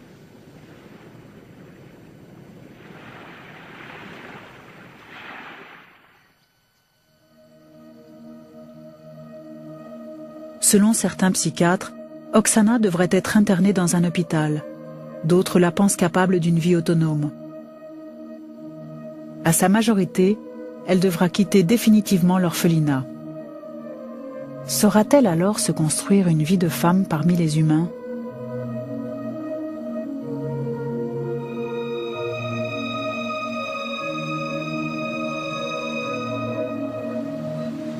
Tu ne te considères pas comme un humain? Non. Alors comment tu te vois? Un être. Quel genre d'être? Un genre d'animal. Tu es un animal? Un être gentil ou méchant? Gentil. Pourquoi? L'homme c'est pire? Ouais. Oui, parce qu'elle m'a nourri et élevé. Elle? La chienne. La chienne? Oui, la chienne. Quand les villageois partaient, c'était elle qui me laissait. Et elle m'allaitait dans sa niche. Qu'est-ce qu'elle t'a appris? Maman, c'est la chienne. Tu l'appelles maman? Ouais. Oksana n'a pas vécu totalement isolée des hommes, bien qu'elle n'ait pas été pauvre. L'homme de Dieu lave, tond, puis baptise les deux enfants. Amala, la plus jeune, a 18 mois environ, et Kamala, l'aînée, à peu près 8 ans. Les deux petites filles se blottissent en permanence l'une contre l'autre et se réfugient ensemble dans un sommeil protecteur. Le révérend les emmène à l'orphelinat de Midnapur une semaine après leur capture. Sa femme soigne leurs plaies et parvient à leur faire boire un peu de lait. Malgré les soins qu'on leur prodigue, Amala et Kamala refusent la présence des autres enfants, auxquels elles préfèrent la compagnie des chiens. Du point de vue de la culture, du point de vue des hommes, perdre un enfant, ça reste perdre une part essentielle du groupe, ça reste perdre le futur du groupe. Et donc il faut à tout prix le rapatrier et le rendre semblable aux autres. Donc lui incorporer les normes. Et c'est les raisons pour lesquelles on les voit aussi très tôt affublés d'attelles pour les contraindre à se tenir droit, obligés de manger ce qu'on leur donne et certains en meurent. C'est une situation tout à fait bouleversante. À plusieurs reprises, le révérend tente de communiquer avec Kamala. Du point de vue de la culture, du point de vue des hommes, perdre un enfant, ça reste perdre une part essentielle du groupe, ça reste perdre le futur du groupe. Et donc il faut à tout prix le rapatrier et le rendre semblable aux autres. Donc lui incorporer les normes. Et c'est les raisons pour lesquelles on les voit aussi très tôt affublés d'attelles pour les contraindre à se tenir droit, obligés de manger ce qu'on leur donne et certains en meurent. C'est une situation tout à fait bouleversante. À plusieurs reprises, le révérend tente de communiquer avec Kamala. Mais évidemment, elle ne parle pas. Comment pourrait-il en être autrement? Il espère peut-être réveiller en elle le souvenir d'un langage antérieur à sa vie sauvage. Il pense peut-être que la parole lui viendra spontanément. Au XIIIe siècle, Frédéric de von Hohenstaufen se demandait quelle langue un enfant parlerait en dehors de tout apprentissage. Il isola un groupe de nouveau-nés et imposa aux nourrices le port d'un bâillon afin que les enfants n'entendent aucun mot d'aucune langue. Cette expérience cruelle laissa l'empereur perplexe. Seul son émis par l'enfant, et c'est sous ce nom qu'il est admis à l'hôpital. Lorsqu'il arriva à l'hôpital, Cao Cao refusait de parler. C'était un enfant hyperactif. Il sautait sur les meubles, semblait ne pas savoir dormir dans un lit ou s'asseoir sur une chaise. Son attitude n'avait rien à voir avec celle d'un enfant de son âge. Les médecins qui l'examinèrent avaient plusieurs diagnostics, plusieurs hypothèses à son sujet. Une structure anormale des lobes frontaux du cerveau, un retard mental. Sauvage ou retardé mental? La question divise les scientifiques. En éduquant Victor, le docteur Itard entend démontrer la prédominance de l'acquis sur l'inné. En 5 ans, l'enfant sauvage perd son allure animale. Il apprend à lire et à écrire quelques mots, mais il ne parlera jamais réellement. À partir de 1811, Itard se désintéresse de son élève, qui sombre alors peu à peu dans la débilité et l'anonymat. Victor s'éteint à Paris oublié de tous, à l'âge d'environ 40 ans. Près de Voila. Enfin, la mère paraît, et avec elle, l'histoire de Trajan, un enfant abandonné, maltraité, mais en aucun cas l'histoire d'un enfant sauvage. L'intérêt que le public a porté à cette histoire de Mowgli moderne montre à quel point les enfants sauvages nous fascinent. Mais s'agit-il seulement d'une stratégie éditoriale ?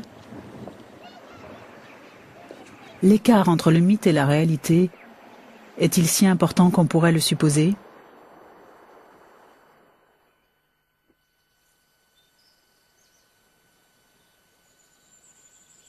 En janvier 1800, Victor est découvert dans une forêt de l'Aveyron.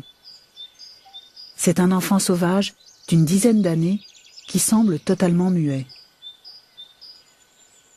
Le docteur Itard, de l'Institut des sourds et muets de Paris, voit en lui une occasion unique d'étudier un être humain vierge de toute civilisation. Durant 10 années, il se consacre à son éducation. Dans ses carnets, Itard évoque leur première rencontre. Il mord tous ceux qui l'approchent, court à 4 pattes, fait ses besoins là où il se trouve. Sauvage ou retardé mental. Êtres humains et qui en revanche semblaient tout à fait heureux de communiquer avec des chiens. Bon. Alors au début on se pose la question de savoir pourquoi. Et puis très rapidement, on comprend pourquoi c'est comme ça. Ben, tout simplement parce que pour communiquer avec un être humain, il faut que vous soyez constamment en train d'interpréter les symboles et les signaux qui vous envoient. D'interpréter ses hochements de tête, d'interpréter l'écarquillement de ses yeux, d'interpréter son sourire, d'interpréter sa façon de hocher, enfin tout un ensemble de choses. Chez un animal, c'est beaucoup plus restreint. Donc si vous avez du mal à organiser une réponse en fonction des signaux qu'on vous envoie, on comprend que moins on vous en envoie et plus c'est facile de l'organiser. On comprend donc que ce soit plus aisé, paradoxalement, de communiquer avec un chien que de communiquer avec un être humain. Le visage d'un chien est quand même beaucoup moins expressif que celui d'un homme.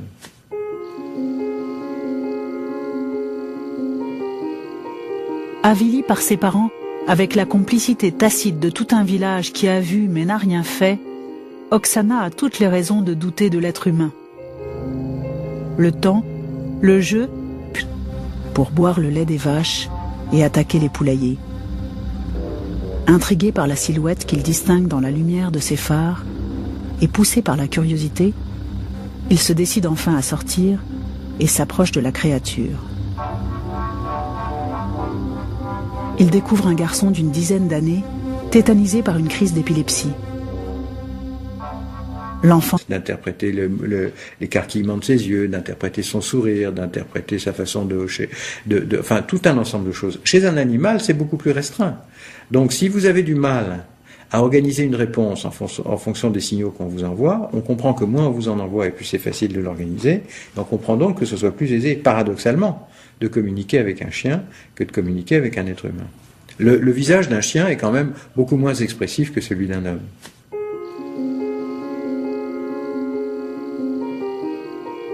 Avilie par ses parents, avec la complicité tacite de tout un village qui a vu mais n'a rien fait, Oksana a toutes les raisons de douter de l'être humain. Le temps, le jeu, pour boire le lait des vaches et attaquer les poulaillers.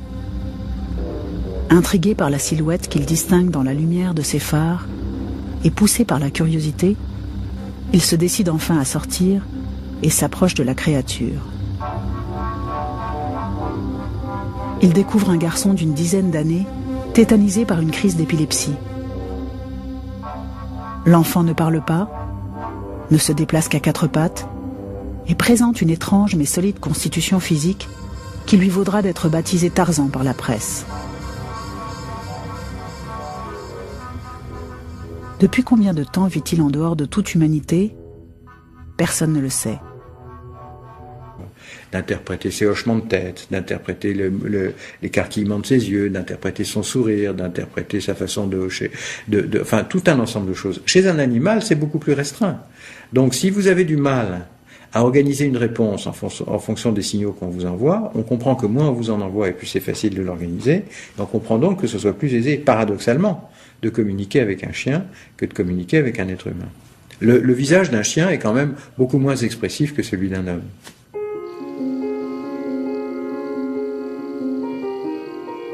Avilie par ses parents, avec la complicité tacite de tout un village qui a vu mais n'a rien fait, Oksana a toutes les raisons de douter de l'être humain. Le temps, le jeu, pour boire le lait des vaches et attaquer les poulaillers. Intrigué par la silhouette qu'il distingue dans la lumière de ses phares, et poussé par la curiosité, il se décide enfin à sortir et s'approche de la créature. Il découvre un garçon d'une dizaine d'années, tétanisé par une crise d'épilepsie. L'enfant ne parle pas, ne se déplace qu'à 4 pattes, et présente une étrange mais solide constitution physique qui lui vaudra d'être baptisé Tarzan par la presse. Depuis combien de temps vit-il en dehors de toute humanité? Personne ne